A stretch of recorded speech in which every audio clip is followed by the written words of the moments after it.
দাঁড়ায় আছো কেন? বসো। না ঠিক আছে ম্যাডাম। আরে বসো তো।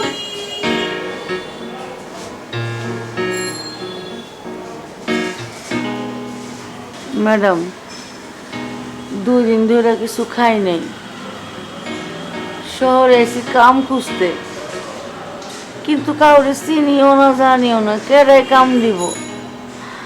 আপনি দরজাটা খোলা পাইছি, কিছু মনে করেন না, তাই ঢুকে পড়ছি।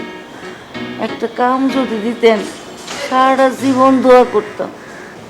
কাজ তো আমি দিতেই চাই, কিন্তু যেইভাবে শহরে চুরি ডাকাতি শুরু হয়েছে, 2-4 দিন কাজ করেই কাজের বড় সব কিছু চুরি করে নিয়ে পালিয়ে যায়।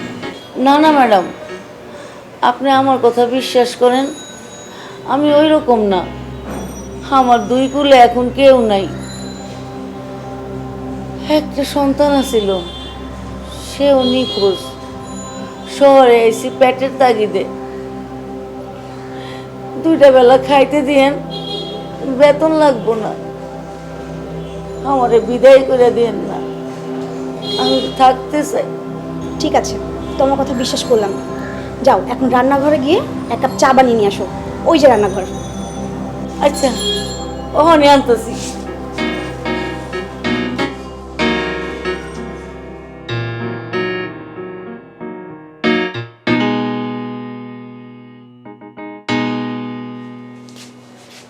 স্যার আপনার চা।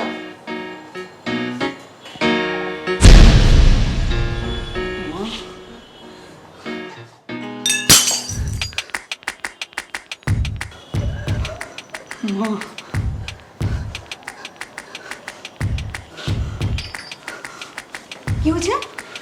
আপনি এগুলো ভাঙলেন কিসের জন্য?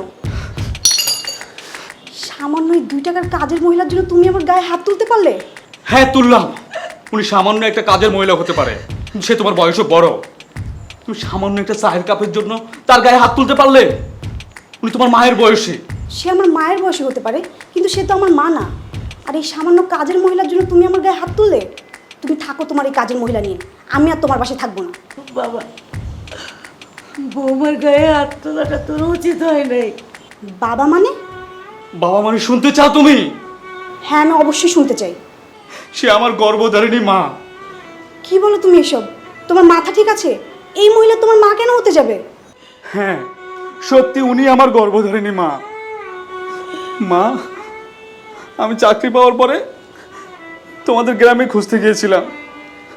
গ্রামে যাওয়ার পর শুনলাম বাবা দেনার দায়ে আত্মহত্যা করেছে, আর ছোট বোনকে তার জামাই যৌতুকের জন্য মেরে ফেলেছে।